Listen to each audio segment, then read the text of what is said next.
आज का हमारा जो टॉपिक है ये है creating and managing Google scholar profile. इस पे हम बात करेंगे तो आपके लिए मैं कुछ पॉइंट्स लेके आया हूँ।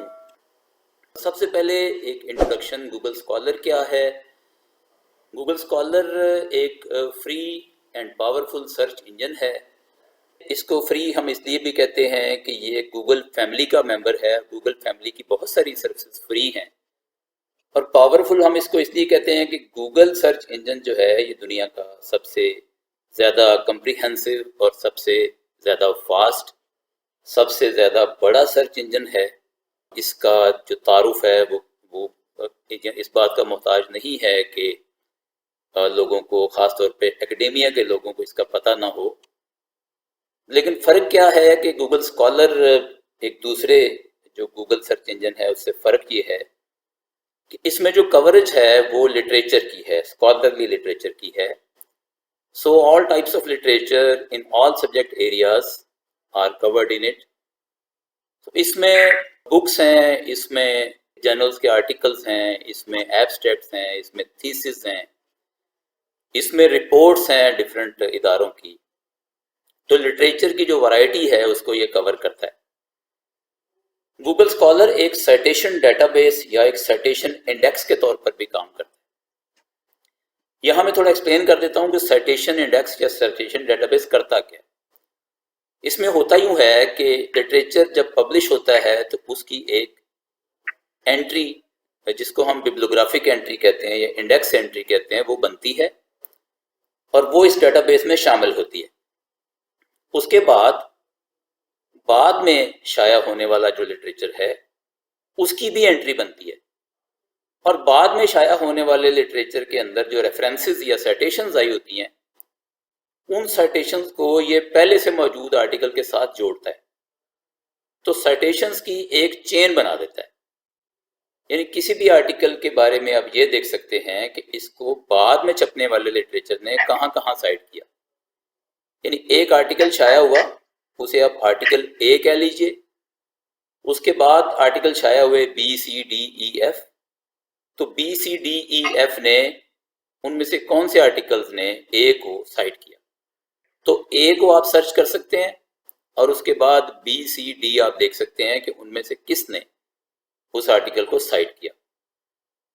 सो at the end of the presentation मैं आपको एक इसकी डेमोन्स्ट्रेशन भी दिखाऊंगा, अपना प्रोफाइल आपको दिखाऊंगा कि उसमें हम किस तरह से काम करते हैं। गूगल स्कॉलर जो है ये फुल टेक्स्ट डॉक्यूमेंट्स का लिंक भी प्रोवाइड करता है in most of the cases.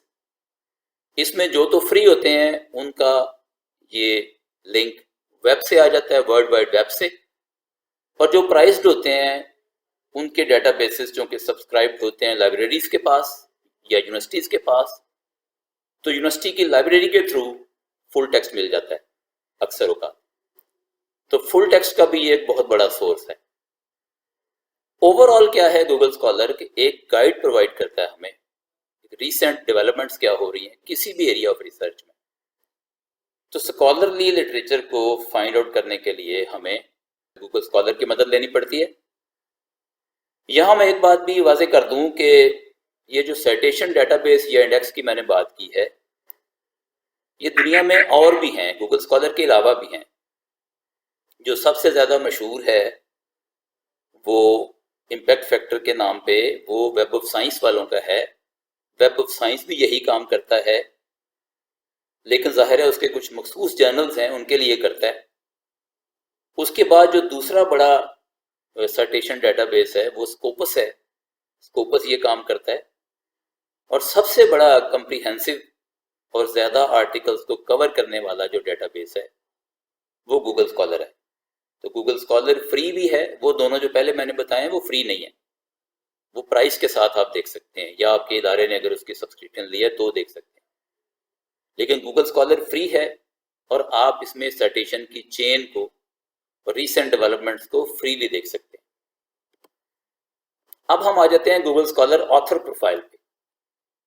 Google scholar authors को एक फैसिलिटी देता है कि जिसमें वो अपना एक प्रोफाइल मेंटेन कर सकते हैं। और उस प्रोफाइल में फ़ायदे क्या क्या होते हैं या सर्विसेज कौन कौन सी होती हैं, उनकी एक लिस्ट मैंने यहाँ रखी है। एक तो उससे ये पता चल जाता है उस ऑथर को कि उसे कौन कौन साइट कर रहा है, यानी किस किस लिटरेचर ने उसके आर्टिकल्स को साइट किया। और जितनी भी साइटेशंस होती हैं उनको ईयर वाइज आप एक ग्राफ की शक्ल में देख सकते हैं। साइटेशन की तादाद बढ़ रही है, कम हो रही है, किस साल में कितनी हुई, उनको एक ग्राफ की शक्ल में देख सकते हैं। और पिछले कई साल का इसमें डाटा होगा जो ग्राफ की शक्ल में नजर आएगा। इसके अलावा कुछ मैट्रिक्स होते हैं साइटेशन से रिलेटेड, वो ये बना देता है ऑटोमेटिकली। उसमें जैसे मिसाल के तौर पे टोटल साइटेशन बताता है, यानी आपके टोटल आर्टिकल्स कितने हैं आपके प्रोफाइल में, उन पर आने वाली टोटल साइटेशंस कितनी हैं। फिर इसमें एक मैट्रिक्स होता है एच इंडेक्स। एच इंडेक्स हर ऑथर का ये अलग से निकाल देता है और आपके प्रोफाइल में आपका एच इंडेक्स दिखा देगा।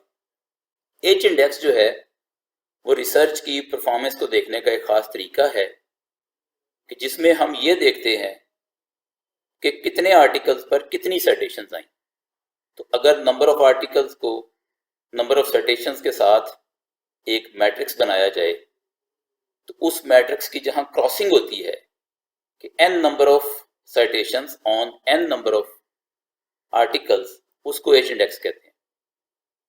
इसी तरह से I10 इंडेक्स होता है। I10 इंडेक्स ये है कि आपके प्रोफाइल में ऐसे कितने आर्टिकल्स हैं कि जिसमें कम से कम 10 साइटेशन आई हैं। मैं I10 इंडेक्स की बात कर रहा था कि ऐसे कौन से आर्टिकल हैं, उनकी तादाद कितनी है कि जिन पर कम से कम 10 साइटेशन आई। अब ये 10 और 10 से ज़्यादा साइटेशन वाले आर्टिकल की तादाद को गिन के तो आपका I10 इंडेक्स आपको बता देता है। उसके अलावा एक ऑप्शन ये होती है कि आप अपने प्रोफाइल को पब्लिक रखना चाहते हैं या प्राइवेट रखना चाहते हैं। प्राइवेट प्रोफाइल रखेंगे तो आप खुद तो उसको देख सकेंगे लेकिन कोई दूसरा नहीं देख सकेगा, और अगर पब्लिक प्रोफाइल होगा तो वो सर्चेबल होगा। गूगल स्कॉलर में कोई आपके नाम को सर्च करेगा तो उसको आपका प्रोफाइल नजर आएगा और वो उस पर क्लिक करके तो आपका पूरा प्रोफाइल देख सकता है। लेकिन एडिट वगैरह के राइट्स आप ही के पास होंगे, वो सिर्फ उसको पढ़ सकता है। उसके बाद ये है आपके प्रोफाइल में कि आपका कोई नया आर्टिकल छपता है और गूगल के पास इंडेक्स होने के लिए आता है तो वो ऑटोमेटिकली आपके प्रोफाइल में शामिल हो जाएगा। ये ऑटोमेटिक हो सकता है या फिर मैनुअली भी आप कर सकते हैं इस काम को। इसके अलावा एक ऑप्शन ये होती है कि आपके जो को ऑथर्स हैं उनके प्रोफाइल्स को आप लिंक्स दे सकते हैं अपने प्रोफाइल में। नहीं, आप अपने प्रोफाइल में एक लिस्ट बना सकते हैं कि आपके को ऑथर्स के प्रोफाइल वहां पे नजर आए। इसके अलावा कई तरह के अलर्ट्स हैं, वो आप अपने प्रोफाइल में डाल सकते हैं। जब भी आपका कोई नया आर्टिकल इसमें ऐड हो तो आपको मैसेज आया करे ईमेल के ज़रिए से। जब भी आपके आर्टिकल पर कोई साइटेशन आए तो आपको उसका ईमेल आया करे। तो इस तरह के अलर्ट्स आप वहाँ पे सेट कर सकते हैं। और एक और ऑप्शन होती है कि जो साइटेशंस या जो आर्टिकल्स आपने रखे हुए हैं अपने प्रोफाइल में, उनको अगर आप एक्सपोर्ट करना चाहें उनकी साइटेशन को, यहाँ साइटेशन से मुराद है कि आपकी जो बिब्लियोग्राफिक या इंडेक्स इंफॉर्मेशन है आपके आर्टिकल की, वो एक्सपोर्ट होके तो किसी दूसरे डेटाबेस में जा सकती है। जैसे एंड नोट वगैरह है, तो किसी भी ऐसे डेटाबेस में आप ले जाना चाहें यहाँ से इंफॉर्मेशन, तो आप एक्सपोर्ट का बटन दबा के उस इंफॉर्मेशन को यहाँ से उठा के कहीं भी ले जा सकते हैं। तो ये कुछ फीचर्स मैंने यहाँ पे बयान किए। अब हम ये देखते हैं कि आपका प्रोफाइल बनेगा कैसे। इसमें सबसे पहली शर्त ये होती है कि आपके पास कोई जीमेल का या गूगल का अकाउंट होना चाहिए। ये जीमेल का अकाउंट आपके इदारे का भी हो सकता है, आपका प्राइवेट भी हो सकता है, या आप गूगल का अकाउंट बनाएं अगर पहले नहीं बना हुआ तो। और आप जब ये काम कर रहे हों तो आपको साइन इन होना है। और ये साइन इन कहाँ से पता चलता है? आप जब अपना ब्राउज़र खोलते हैं, क्रोम खोलें या दूसरा ब्राउज़र खोलें, तो ऊपर राइट कॉर्नर में आपको नजर आएगा कि आप लॉगिन हैं या नहीं है। तो सबसे पहले तो आपने अपने गूगल में लॉगिन होना है। जब लॉगिन हो जाएंगे तो फिर आपने गूगल स्कॉलर की वेबसाइट पे जाना है। उसका एड्रेस है scholar.google.com। उस पे आप जब चले जाएंगे तो मैंने आपके लिए कुछ जो है ना वो स्क्रीनशॉट भी लिए हैं, वो आपको मैं नेक्स्ट स्लाइड्स में दिखाऊंगा। आप गूगल स्कॉलर पे जब चले गए तो आपको अपर, हाँ ये राइट लिखा गया है, ये असल में लेफ्ट है, अपर लेफ्ट कॉर्नर में आप देखेंगे तो आपको माय प्रोफाइल का बटन नजर आएगा। हाँ, इसकी आप करेक्शन कर लीजिए, ये अपर लेफ्ट है। माय प्रोफाइल का आपको बटन नजर आएगा। उस बटन को आप क्लिक करेंगे तो आपके सामने एक फॉर्म खुल जाएगा, 4-5 उसमें ऑप्शंस होंगे। वो आपके प्रोफाइल की इंफॉर्मेशन मांग रहा होगा। तो आप अपने नाम की स्पेलिंग उसमें लिखिए, अपनी एफिलिएशन लिखिए। एफिलिएशन का मतलब है अपने इदारे वगैरह का नाम, अपने डिपार्टमेंट का, यूनिवर्सिटी का नाम। अपने एरियाज ऑफ इंटरेस्ट लिखिए, एक एरिया या एक से ज़्यादा, ये कीवर्ड्स की शक्ल में, या जिस सब्जेक्ट के आप टीचर हैं या स्टूडेंट हैं वो आप लिख सकते हैं। अपना आप ईमेल दीजिए, और ये ईमेल आपका जो है वो इदारे का होना चाहिए, ऑफिशियल। उसके बाद अगर आप अपना होम पेज देना चाहें वहाँ, कि ताकि आपके प्रोफाइल पे जो यूज़र आए वो आपके होम पेज पे जाना चाहे, आपका होम पेज ऑफिशियल हो या प्राइवेट हो इससे फ़र्क नहीं पड़ता, आप होम पेज का एड्रेस वहाँ दे सकते हैं, ये ऑप्शनल है। इस फॉर्म को फिल करने के बाद जब आप नेक्स्ट जाएंगे तो वो आपको ऑप्शन देगा कि आप अपने आर्टिकल्स अपने प्रोफाइल में डाल दें। यानी शुरू में आपका प्रोफाइल बिल्कुल खाली होगा, जब आप बना रहे हैं तो आर्टिकल्स आपको दिखाएगा, आपके नाम से सर्च करेगा और आपको दिखाएगा आर्टिकल्स आपके कौन कौन से हैं। अब अगर आपका नाम बड़ा यूनिक किस्म का है तो आपको वो आर्टिकल ग्रुप की शक्ल में दिखा देगा, आपके आर्टिकल को एक जगह जमा कर देगा। अगर आपका नाम कॉमन किस्म का है तो वो आपको बहुत सारे ग्रुप्स या इंडिविजुअल आर्टिकल दिखाएगा। तो आप आर्टिकल का पूरा ग्रुप भी उठा सकते हैं और आप इंडिविजुअल आर्टिकल्स को एक एक करके भी सिलेक्ट कर सकते हैं। और इसी तरह से आप अपनी लिस्ट को, जो कि आर्टिकल्स की आपके पास आ गई या बन गई, उसको आप रिव्यू करें और उसमें देखें कि कोई इररेलेवेंट आर्टिकल आ गए हैं जो नाम, जैसे अब जैसे मेरा नाम खालिद महमूद है, तो खालिद महमूद इतना कॉमन नेम है कि बहुत सारे शोबा है ज़िंदगी में, बहुत सारे ऑथर्स होते हैं जिनका नाम खालिद महमूद होता है। तो कई ऐसे आर्टिकल मुझे शो होंगे जो मेरे नहीं लिखे हुए, तो मैं उनको उसमें से डिलीट कर दूंगा या अनचेक कर दूंगा। तो उसके बाद जब नेक्स्ट का बटन दबाऊंगा तो उससे क्या होगा कि आर्टिकल मेरे प्रोफाइल में या अकाउंट में आ जाएंगे। उसके बाद आपने जो है वो एक बटन होता है उसमें आर्टिकल अपडेट्स का, आपने देखना होता है कि आर्टिकल ऑटोमेटिकली अपडेट हुआ करें या मैन्युअली हुआ करें। तो वो आपने चेक करना है कि क्या ऑटोमेटिकली हो, तो ज़्यादा तो यही रिकमेंड किया जाता है कि ऑटोमेटिकली को कर दें। उसके बाद आपका प्रोफाइल तैयार है, आपको वहाँ पे एक पिक्चर की जगह नज़र आएगी बनी हुई, वहाँ पे आप बटन एक बना होगा, आप वहाँ अपनी पिक्चर जो है वो ऐड कर सकते हैं। और इस तरह के छोटे मोटे काम करने से आपका प्रोफाइल जो है वो तैयार हो जाएगा। अब कुछ स्क्रीनशॉट आप देखिए। ये देखें कि आप जब लॉगिन होंगे और गूगल स्कॉलर के पेज पे आएंगे तो आपको ऊपर लेफ्ट साइड पे माय प्रोफाइल का बटन नज़र आएगा। इसे प्रेस करने से आप आगे जाएंगे तो आपको इस तरह का फॉर्म नज़र आएगा। फॉर्म आप देखिए, name, affiliation, email for verification, areas of interest, home page optional, इस तरह का फॉर्म आप फिल करेंगे। उसके बाद आपके सामने आर्टिकल्स आपके शो कराएगा, जिनका ऑथर नेम यही है जो आपने यहाँ पे फिल किया।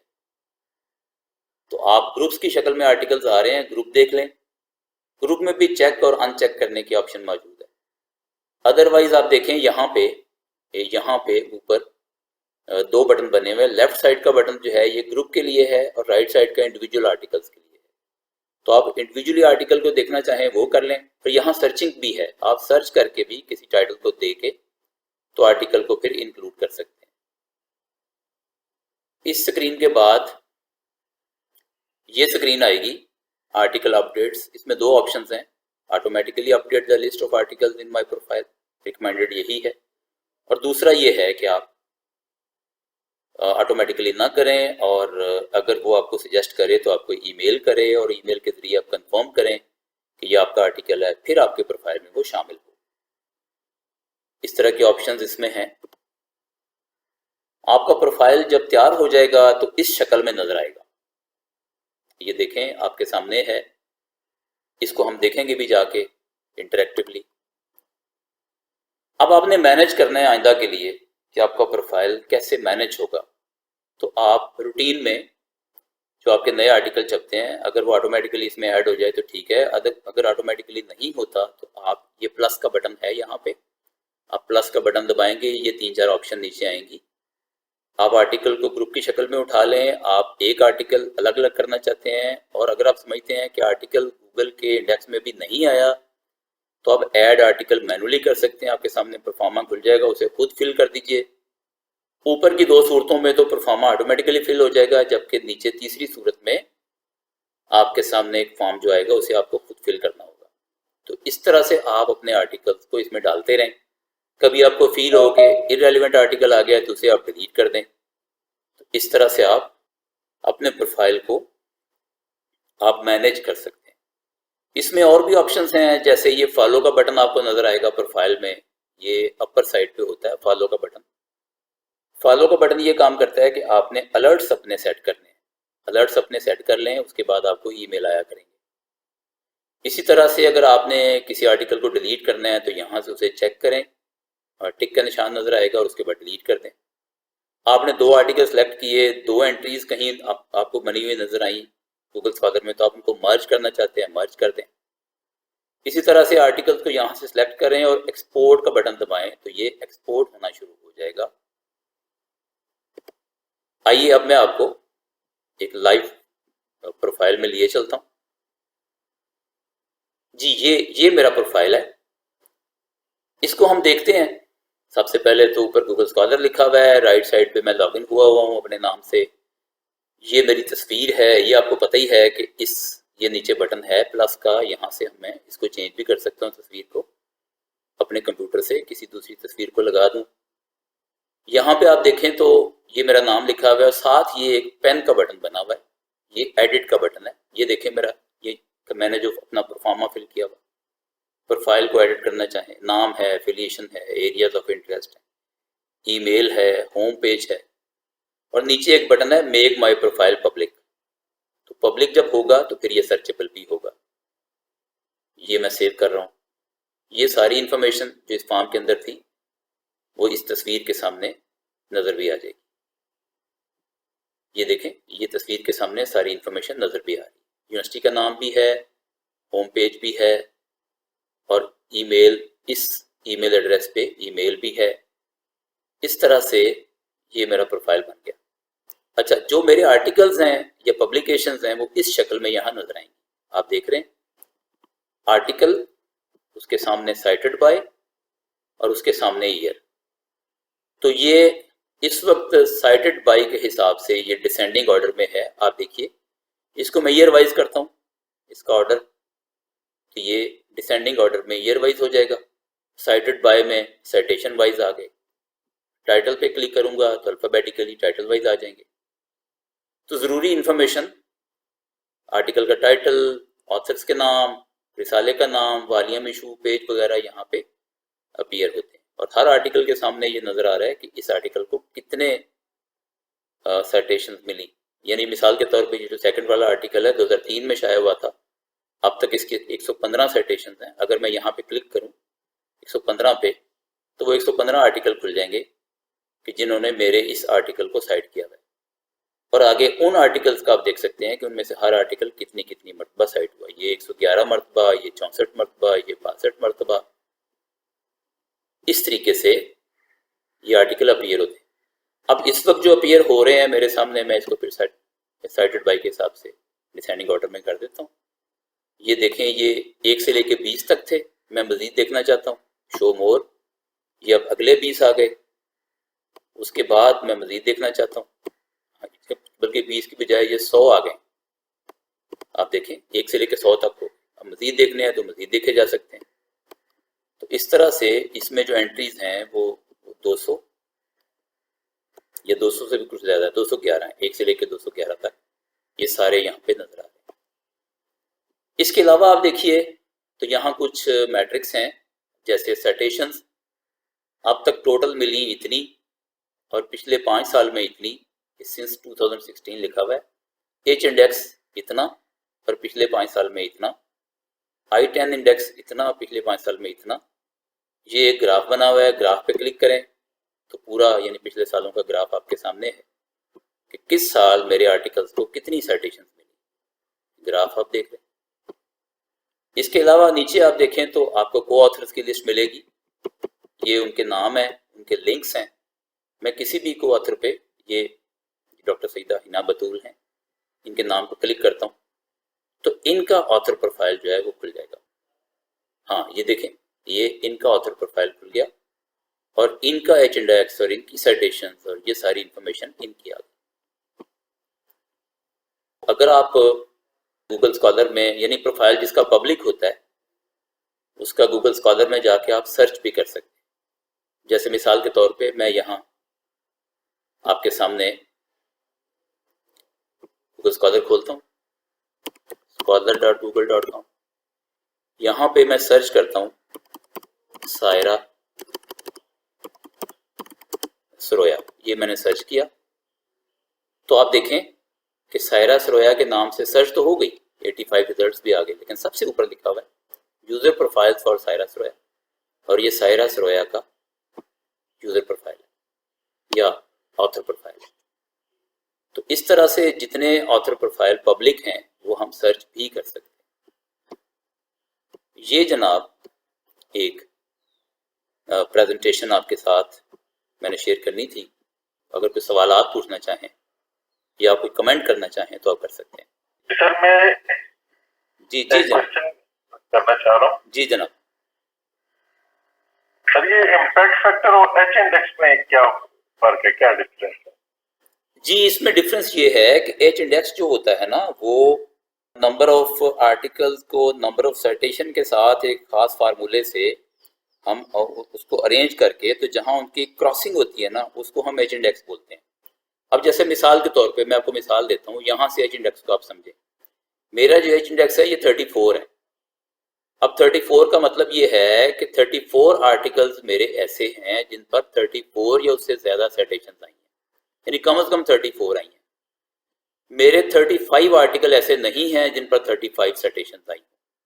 तो अगर इसको देखना हो या साइटेशन वाइज डिसेंडिंग ऑर्डर है, तो ये आप देखें, ये कम होते होते ये 20 पहले नजर आ रही हैं। जो मेरा 20वां आर्टिकल है उस पर 58 है, और मैं अगर शो मोर करूं तो इसमें आप देखिए ये 21वां है, फिर ये 22वां है, ये 23, 24, 25, 26, 27, 28, 29, 30, 31, 32, 33 और 34। ये देखें, ये जो आर्टिकल है ना, ये 2009 में जो पब्लिश हुआ था, web based services university libraries, इस पर ये ऊपर से अगर हम डिसेंडिंग ऑर्डर में देखें तो ये 34th आर्टिकल है और इस पर 34 साइटेशंस आई हैं।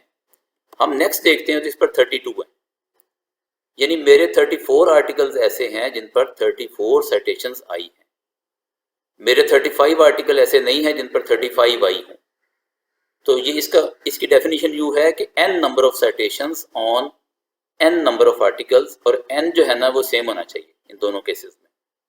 तो इसको तो बोलते हैं एच इंडेक्स। ये किसी ऑथर का भी हो सकता है, ये किसी जर्नल का भी हो सकता है, ये किसी ऑर्गेनाइजेशन का भी हो सकता है।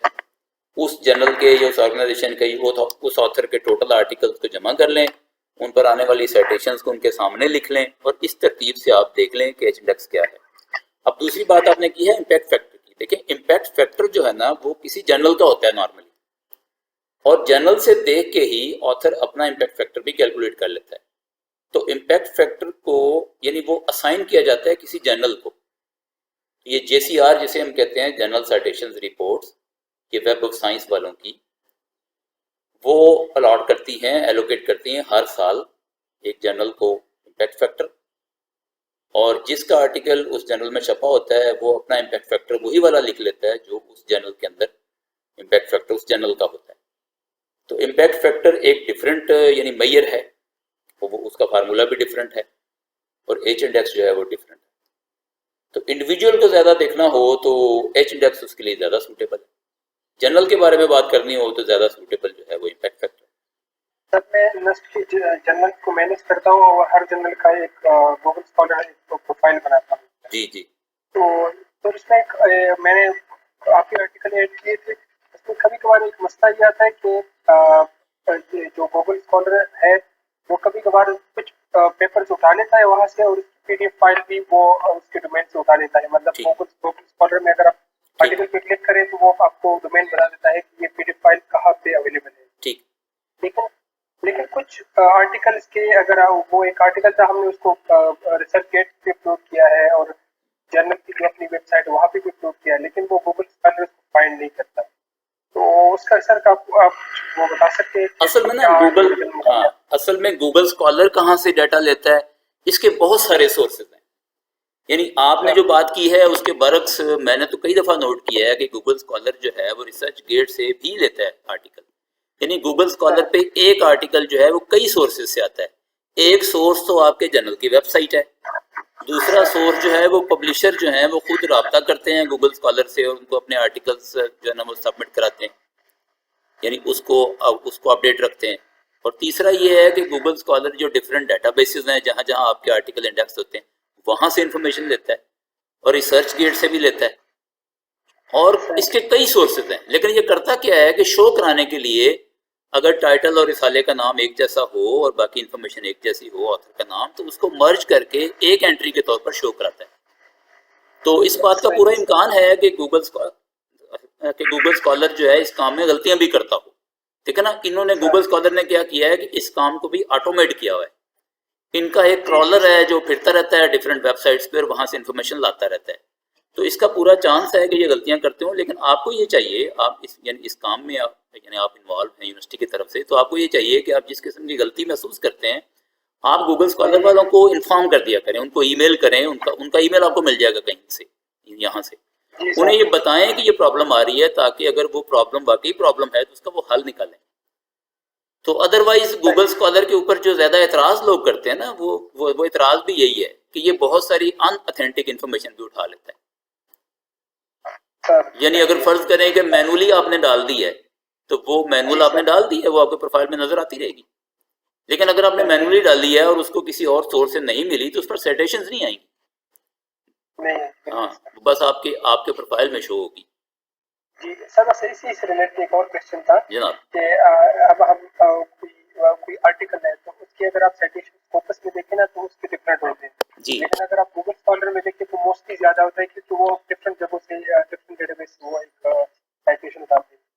क्या सर हमें किसी उसी आर्टिकल का डिफरेंट जगहों से उसने अगर साइटेशन चाहिए तो उसकी स्टैटिस्टिक तो मतलब वो बाय हमें स्पेसिफिकली गूगल स्कॉलर को बताना पड़ेगा कि उन्होंने कहा कि ये साइटेशन दी है या अवेलेबल होती है? नहीं, असल में पता है क्या, असल में ये है कि देखें वो दो डिफरेंट डेटाबेसेस हैं, वेब ऑफ साइंस भी और स्कोपस भी। अब सबसे कम जर्नल्स जो हैं जो सिलेक्ट किए हुए हैं वो कोई 12,500 के करीब हैं, वो जर्नल्स जो है सिलेक्ट किए हुए हैं वेब ऑफ साइंस ने। अब 25,000 से कुछ ज़्यादा जर्नल्स हैं जो कि स्कोपस करता है जिनको इंडेक्स। लेकिन गूगल स्कॉलर जो है ना ये उनसे ज़्यादा बड़ा सॉफ्टवेयर है और बड़ा, यानी आप समझ लें ज़्यादा कम्प्रीहेंसिवली कवर करता है। और इस पर एतराज़ भी यही है कि ये सिलेक्शन नहीं करता, यानी बहुत सारे ऐसे जर्नल्स जो कि किसी काम के नहीं हैं या जो फेक हैं उनको भी ये इंडेक्स कर लेता है।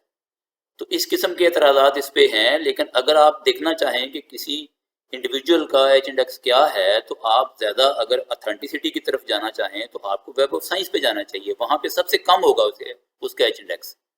उसके बाद अगर बड़ा बड़ा फिगर होगा तो स्कोपस में होगा, लेकिन सबसे बड़ा फिगर देखना है तो फिर आप गूगल स्कॉलर में आए।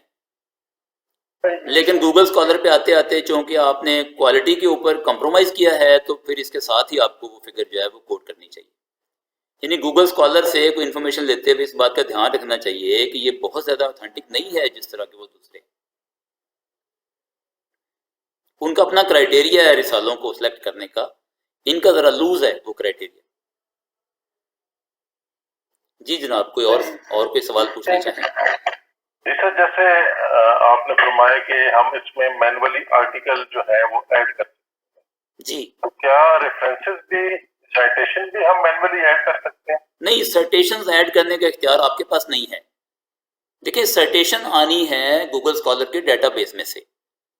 ये करता क्या है कि आप यानी आपने अगर एक आर्टिकल इसमें दे दिया मैनुअली, वो आपकी लिस्ट में प्रोफाइल में नजर आता रहेगा, लेकिन उस पर साइटेशन उस वक्त तक नहीं आएंगी जब तक वही आर्टिकल गूगल स्कॉलर को अपने डेटाबेस में नजर नहीं आएगा। तो गूगल स्कॉलर क्या करेगा कि अगर उसको अपने डेटाबेस में वही आर्टिकल नजर आ गया तो वो आपके प्रोफाइल में आके जो आपने मैनुअली डाला हुआ था उसके साथ उसे अटैच कर देगा और आइंदा से साइटेशंस दिखाना शुरू कर देगा। और अगर वो अटैच नहीं होता और गूगल स्कॉलर के डेटाबेस में वो आर्टिकल गया ही नहीं, तो आपका आर्टिकल स्टैंड अलोन जो है वो आपके आर्टिकल्स की लिस्ट में तो शामिल रहेगा, आप उसको एक्सपोर्ट कर सकते हैं उसकी इन्फॉर्मेशन, लेकिन साइटेशन उस पर कोई नहीं आएगी। और रिक्वेस्ट करना चाह रहा था जी जी जी जी सफदर साहब कि ये मैनुअली सर आपने बताया ना कि मैनुअली एंट्री कर सकते हैं जी, कर एक सकते हैं, आर्टिकल कर सकते हैं, कर सकते हैं। या जितने भी आपके आर्टिकल हैं डिफरेंट, हम नॉर्मली नया न्यूज पेपर पब्लिश होता है तो उसको देखते हैं तो कई दफ़ा गूगल स्कॉलर पे वो शो नहीं हो रहा होता, जी ऐसे तो हम अपना फाइल अपडेट जल्दी करने की कोशिश में ये करते हैं जी। कि मैनुअली ऐड कर दें, जी तो वो अगर पॉसिबल हो कि आप एक एंट्री कर दें। जी जी मैं आपको दिखा देता हूँ। देखें देखें प्रोफाइल आपके सामने ओपन है, आप खुद ही उसमें लॉगिन हुए हुए हैं। जी जी मैं आपके सामने आपको दिखाता हूँ कैसे एंट्री होगी। ये देखें यहाँ पे टाइटल के सामने ये प्लस का बटन बना हुआ है, प्लस का बटन हम प्रेस करेंगे, यहाँ पे तीसरी ऑप्शन है ऐड आर्टिकल मैनुअली। हम यहाँ पे एक आर्टिकल, ये फॉर्म आ गया, इसमें क्या है जी, जर्नल है, कॉन्फ्रेंस पेपर है, चैप्टर है, बुक है, थीसिस है, पेटेंट है, कोर्ट केस है या अदर है। तो यहाँ इन बटन को क्लिक करने का ये फायदा होगा कि यहाँ जो फॉर्म के अंदर इंफॉर्मेशन है ना वो चेंज हो जाएगी। अब जैसे जर्नल है तो यहाँ पे टाइटल आप कुछ भी दे दें, मैं यहाँ पे टाइटल दे देता हूँ, मसलन मिसाल के तौर पे ये एक टाइटल यहाँ पे नीचे नजर आ रहा है डेमोग्राफिक सोशल, इसको टाइटल में सिर्फ यही लिख देता हूँ, डेमोग्राफिक एंड, बस इतना ही काफी है। ऑथर में मैं लिख देता हूँ अपना नाम के महमूद, और पब्लिकेशन डेट मैं दे देता हूँ 2021 की, और जर्नल का नाम मैं दे देता हूँ ABC, और वॉल्यूम तो अभी उसको लगना है, चलें इसको मैं यहाँ पे एंटर कर देता हूँ। अब आप देखिए कि 2021 के आर्टिकल्स में ये नजर आना शुरू हो जाएगा क्योंकि मैंने मैनुअली ऐड कर दिया। ये देखें 21 के आर्टिकल अगर हम देखें तो ये, हाँ ये यहाँ पे नजर आ रहा है। इसे हम जब चाहें यहाँ टाइटल पे क्लिक करके तो एडिट कर लें, और यहाँ पे एंट्री इसकी हुई है, एंट्री यहाँ पड़ी रहेगी। और जो ही गूगल स्कॉलर के डेटाबेस में किसी जर्नल के सोर्स से या किसी और सोर्स से ये आर्टिकल ऐड होगा तो उसकी सारी इंफॉर्मेशन यहाँ पे ऐड कर देगा। वो मेरे प्रोफाइल में आके देखेगा कि आर्टिकल पहले से मौजूद है, उसके साथ आके अटैच कर देगा अपनी इंफॉर्मेशन, और आइंदा से फिर उसकी इंफॉर्मेशन भी देना शुरू कर देगा। मैं आपको दिखाता हूँ एक आर्टिकल, यानी कोई सा भी दिखा देता हूँ, ये साइटेड बाय के हिसाब से देखते हैं।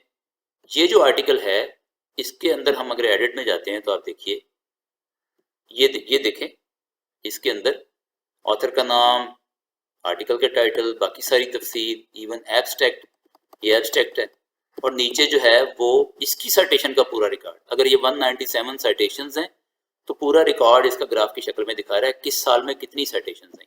और सबसे नीचे देखें क्या लिखा हुआ है, स्कॉलर आर्टिकल्स। ये दो थे, यानी 2 एंट्रीज आई। अब गूगल स्कॉलर जो है ना वो गलतियां इस तरह की भी करता है कि एक ही आर्टिकल की 2 एंट्रियां बना देता है।